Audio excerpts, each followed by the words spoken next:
Hi మిత్రులారా, నమో బుధాయ్. The Buddhist society of India Andhra Pradesh వారి చేత దమ్మ దీక్షోత్సవం జరుగుతుంది.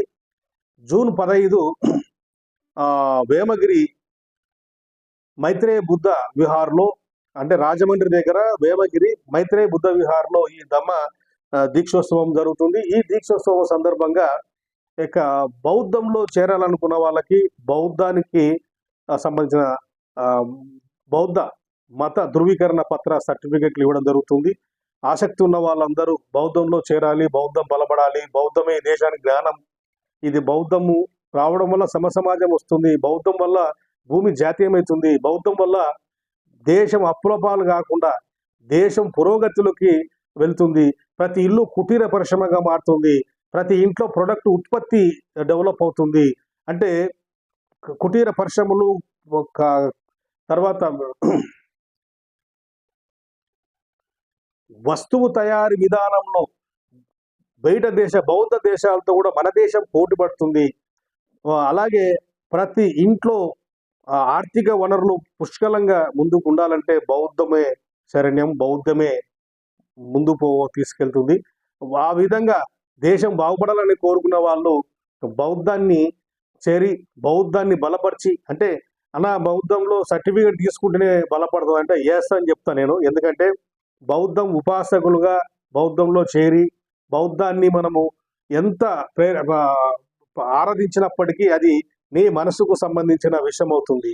దేశ అభివృద్ధికి సంబంధించిన విషయము. దేశంలో బౌద్ధము లెక్కల ప్రకారంగా తెలియాలంటే, బౌద్ధము సంఖ్యపరంగా తెలియాలంటే ఖచ్చితంగా ప్రభుత్వ శాఖలలో ఆ సంబంధిత శాఖలలో రిజిస్టర్ కావాల్సిందే.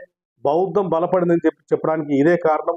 అంటే మనం ఈరోజు కులగణన, మతగణన ఏదైతే చేస్తున్నారో అందులో శాఖాపరంగా బౌద్ధం ఎప్పుడైతే బలపడుతుందో దేశంలో రాజకీయాలు పుంజందుకుంటాయి.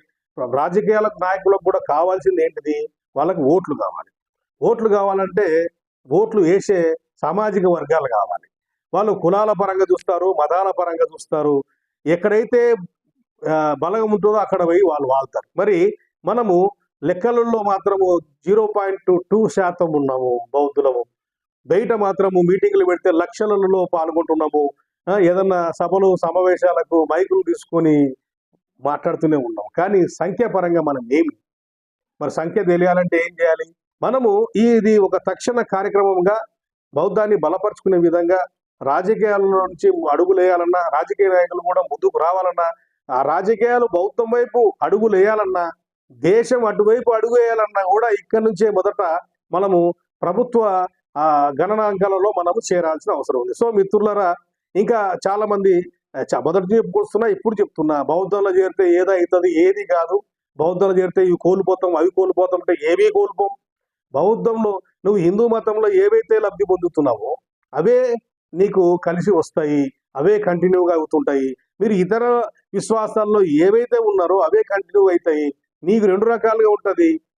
నువ్వు బౌద్ధంలో నాకు ఏం వద్దనుకుంటే వద్దనుకోవచ్చు, నాకు అన్నీ ఉండాలి, సేమ్ ఇంతకుముందుకు ఎట్లా ఉందో నాకు అట్లే కొనసాగాలంటే అట్లనే నువ్వు ఆ కులపరంగా నువ్వు వెళ్ళొచ్చు. కాబట్టి బౌద్ధంలోకి చేరితే మీకు ఏదో అన్యాయం జరిగిపోతుంది, లేకుంటే మేము ఉపాధి కోల్పోతామేమో, నా పిల్లలకి ఫీజు రియంబర్స్మెంట్స్ రాదేమో, నాకు ప్రభుత్వ పరంగా వచ్చే లబ్ధి నేను పొందలేనేమో, లేకపోతే సబ్సిడీలు కావచ్చు, ప్రయోజనాలు కావచ్చు, ఏవైనా కానీ నేను కోల్పోతాననే అపోహలు మానుకోండి. బౌద్ధంలో చేరితే మీరు ఈ దేశ మూలవాసులోనే ఉంటారు. బౌద్ధంలో చేరితే మీరు విదేశీ మతాల్లో పోయినట్ట కాదు. బౌద్ధం ఈ దేశంలో పుట్టి పెరిగిన విశ్వాసం, మార్గం కావచ్చు. దాన్ని ఎలా అని అనుకోండి, మీరు మతం అనుకుంటారా, మార్గం అనుకుంటారా, మీరు ఎలా ఏమనుకున్నా ఇది మాత్రము బౌద్ధము ఈ దేశ పురోగతికి ఉపయోగపడే సిస్టమ్. బౌద్ధం వలనే ఈ దేశము బాగుపడుతుంది. ఇక్కడ పుట్టి ఇక్కడ పెరిగిన, ఇక్కడ నుంచి వలస వెళ్ళిన ఈ జ్ఞానము బౌద్ధ దేశాలు ఎలా డెవలప్ అయినాయో ఈరోజు ప్రపంచ స్థాయిలో పోటీ పడుతున్నాయి. ఈరోజు బౌద్ధ దేశాలు తయారు చేసే ప్రోడక్ట్లో 30% 40% మనమే వాడుతున్నామంటే అదల్లా మనం ఒకసారి ఆలోచించాల్సిన పరిస్థితి. ఇక్కడ పుట్టిన జ్ఞానము విదేశాలకు వలసేది, అక్కడ ఆ దేశంలో బలపడి దేశాల పురోగతికి ఉపయోగపడుతుంది. జపాన్ కావచ్చు, సింగపూర్ కావచ్చు, మలేషియా కావచ్చు, థాయిలాండ్ కావచ్చు, బ్యాంకాక్ కావచ్చు, అలాగే కాంబోడియా దేశం కావచ్చు, చైనా కావచ్చు, ఎన్ని దేశాలు అవన్నీ ప్రగతి పథంలో నడుస్తున్నాయి. ఈరోజు మన సినిమాలు షూటింగ్లు చేయాలంటే ఆ దేశాలకే వెళ్ళి షూటింగ్లు చేసుకోవాల్సిన పరిస్థితి వచ్చింది. అంటే అంత డెవలప్ అయిన బౌద్ధ జ్ఞానాన్ని మన దేశంలో ఎందుకు మనము తక్కువ చేయాలి? కాపాడుకోవాల్సిన అవసరం. ఇక్కడ పుట్టిన జ్ఞానాన్ని ఇక్కడ ప్రజలే మర్చిపోతే ఎలా? కాబట్టి మర్చిపోయేలా చేశారు, అది పెద్ద స్టోరీ. దాని గురించి లోతుల్లో అవసరం లేదు. ఇప్పుడు బౌద్ధం బలపడాలా వద్దా? బలపడాలనుకున్న వాళ్ళు రండి, వచ్చి ఈ యొక్క వేమగిరిలో బుద్ధ విహార్లో అక్కడ బౌద్ధ భిక్షులు అందరూ వస్తారు. వాళ్ళు చెప్పినది వినండి, మీకు సంబంధించిన సర్టిఫికెట్లు తీసుకొని పోండి. తర్వాత ప్రాసెస్ ద బుద్ధిస్ట్ సొసైటీ సంస్థ ఖచ్చితంగా అది కంటిన్యూ ఫాలో చేస్తుంది. మీకు రాష్ట్ర అధ్యక్షులు వై హరిబాబు గారు ఆధ్వర్యంలో ఇవన్నీ జరుగుతున్నాయి. మీ ప్రాంతంలో మీరు ఏ ప్రాంతమైనా సరే ఆ ప్రాంతంలో మీకు ఆయన సపోర్ట్గా వాళ్ళ టీంను పంపించి మీకు ప్రభుత్వ శాఖలలో మీకు వర్క్ చేయడం జరుగుతుంది. అలాగే తెలంగాణ వాళ్ళు వస్తే మాకు ఎట్లా అని ప్రశ్నిస్తున్నారు. తెలంగాణ వాళ్ళు కూడా రావచ్చు. తెలంగాణ సర్టిఫికెట్లు కూడా ఇక్కడ జారీ చేయడం జరుగుతుంది. వాళ్ళ తెలంగాణ రాష్ట్ర అధ్యక్షులతో వీళ్ళు కలిసి పనిచేస్తున్నారు. ఒకవేళ తెలంగాణలో కూడా మీరు సర్టిఫికెట్ ఇస్తుంటే అక్కడ ఉన్న బౌద్ధ సొసైటీ వాళ్ళు మీకు సపోర్ట్గా నిలిచి మీకు దగ్గరుండి సర్టిఫికెట్లు జారీ చేయడం జరుగుతుంది. సో మిత్రులారా, ఇది ఒక మంచి కార్యక్రమం. ఈ కార్యక్రమంలో నేను పాల్గొంటున్నా, మీరందరూ వస్తారని చెప్పి ఆశిస్తున్నాను. చేయి కలుపుదాం, బౌద్ధాన్ని కాపాడుకుందాం. నమో బుద్ధాయ.